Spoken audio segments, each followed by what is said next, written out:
Hello दोस्तों, नमस्ते, प्रणाम। मैं आप लोगों की खुशबू खुशबू यादव अवधी गीत के चैनल पे सभी का स्वागत है। मैं आप लोगों के बीच में एक सोहर गीत सुनाने जा रही हूँ। बहुत मज़ेदार सोहर गीत है।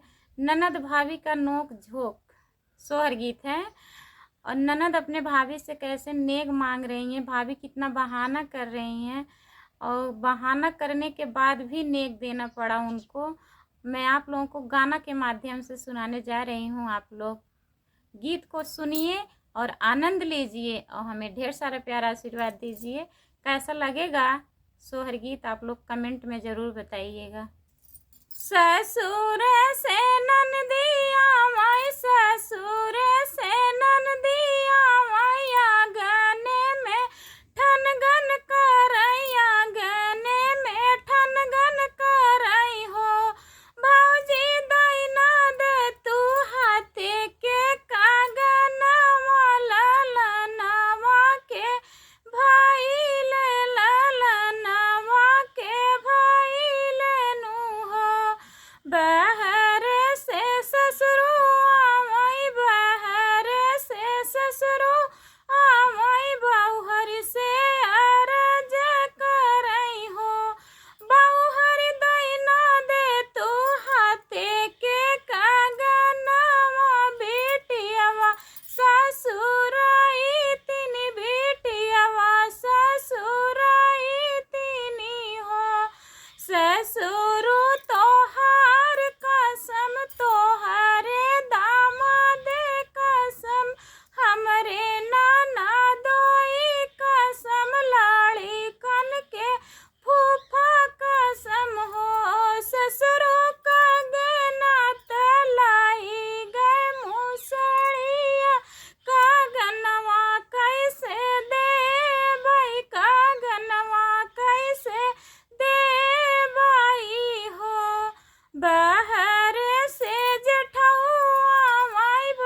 ललना के बरही के ललना के मुंडन के ललना के मुंडन के हो ननदो पूरा होई गई ललना के बियाह के गगन जी न मांगू अब नेग जी न मांगू सीधे ही घर आ जाए अपने।